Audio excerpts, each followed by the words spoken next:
Dear audience, السلام علیکم۔ حضرت شیخ سعدی رحمۃ اللہ علیہ ان شخصیات میں سے ایک ہیں جنہوں نے تاریخ کے اوراق کے اندر گہرے نقوش چھوڑے ہیں۔ ان کی ساری زندگی علم و حکمت کو سیکھنے اور سکھانے کے اندر صرف ہوئی۔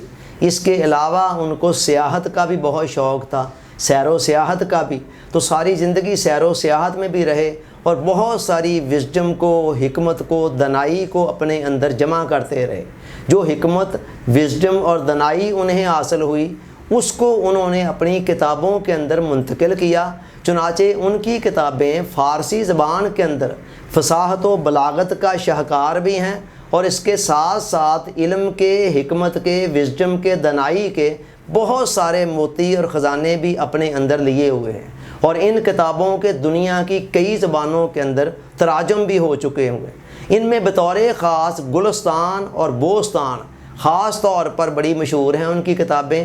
ان کتابوں کے اندر سادہ اور مختصر حکایات کے ذریعے سے زندگی کے بڑے قیمتی اور انمول سبق ہیں جو ذہن نشین کرائے گئے ہوئے ہیں۔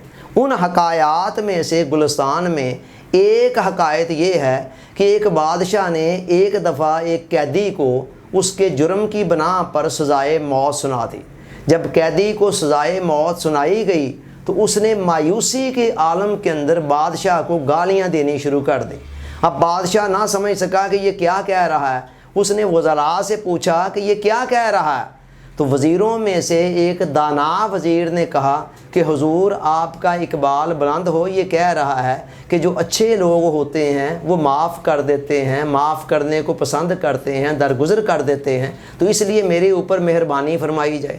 اور ایک اس کا مخالف وزیر بیٹھا ہوا تھا وہاں، وہ فوراً بول اٹھا، اس نے کہا نہیں، ہمارے منصب کے مطابق نہیں ہے کہ ہم بادشاہ کو مس گائیڈ کریں۔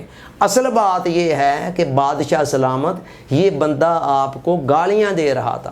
بادشاہ نے اس دوسرے وزیر کی بات سن کر اس سے کہا کہ اس پہلے وزیر کا جو جھوٹ بولنا ہے نا، مجھے وہ تمہارے سچ سے کہیں زیادہ اچھا لگا ہے، اس لیے کہ وہ جھوٹ جس کے اندر کوئی مصلحت ہو، کوئی فائدہ ہو، کوئی حکمت ہو، وہ اس سچ سے بہتر ہے جس کے نتیجے میں کوئی فتنہ، کوئی خرابی پیدا ہو رہی ہو۔ مولانا شیخ سعدی رحمۃ اللہ علیہ اس حکایت کے ذریعے سے ہمیں جو درس دے رہے ہیں، 3 اسباق ہیں جو بطور خاص انہوں نے اس حکایت کے ذریعے سے ہمیں سکھائے ہیں۔ پہلی بات یہ ہے کہ مایوسی ایک ایسی چیز ہے کہ جب بندہ مایوس ہو جاتا ہے نا تو پھر وہ کسی بھی حد تک جا سکتا ہے۔ جیسے کہ وہ قیدی جب مایوس ہوا اپنی زندگی سے تو وہ اس حد تک چلا گیا کہ اس نے بادشاہ کے سامنے بادشاہ کو گالیاں دینی شروع کر دی۔ اس لیے ہمیں ہر صورت کے اندر مایوسی سے بچنا چاہیے۔ مایوس بندے کا اپنا سیلف کنٹرول ختم ہو جاتا ہے اور اس کا ذہن مائنس خیالات سے بھر جاتا ہے۔ آپ نے دیکھا ہوگا، سنا ہوگا کہ ہماری جیلوں کے اندر جن قیدیوں کو موت کی سزا دے دی جاتی ہے ان کے لیے ڈیتھ سیلز الگ بنے ہوتے ہیں، ان کو عام قیدیوں کے ساتھ نہیں رکھا جاتا کہ یہ ان کو مایوسی کے عالم میں کوئی بھی نقصان پہنچا سکتے ہیں۔ لہذا مایوسی سے ہر صورت میں بچنا چاہیے۔ قرآن نے کہا لا تقنطوا من رحمت اللہ، جو بھی حالات ہیں، جتنے بھی گناہ تم کر بیٹھے ہو یا جیسے بھی حالات ہیں، اللہ کی رحمت سے مایوس نہیں ہونا ہے۔ دوسرا سبق یہ دیا جا رہا ہے کہ وہ حق جس کے اظہار سے کوئی فتنہ، کوئی خرابی، کوئی افراتفری، کوئی انتشار پیدا ہو رہی ہو، ایسے حق کو بیان کرنے سے خاموشی بہتر ہوتی ہے۔ عام لوگ، بعض اوقات لوگ یہ کہتے ہیں نہیں جی نہیں، ہم بڑے حق پسند ہیں، ہم نے تو حق ہر صورت میں بیان کرنا ہے، جتنی آگ لگتی ہے لگ جائے۔ یہ طرز عمل اسلام کا نہیں ہے۔ اسلام کہتا ہے جو حق بات تم نے کرنی ہے کرو، لیکن حق بات کے ساتھ تمہاری نیت بھی حق ہونی چاہیے اور موقع بھی حق ہونا چاہیے، یعنی موقع محل کی مناسبت سے ہونی چاہیے اور اس کے نتیجے میں کوئی بہت بڑی خرابی، فتنہ، انتشار پیدا نہیں ہونا چاہیے۔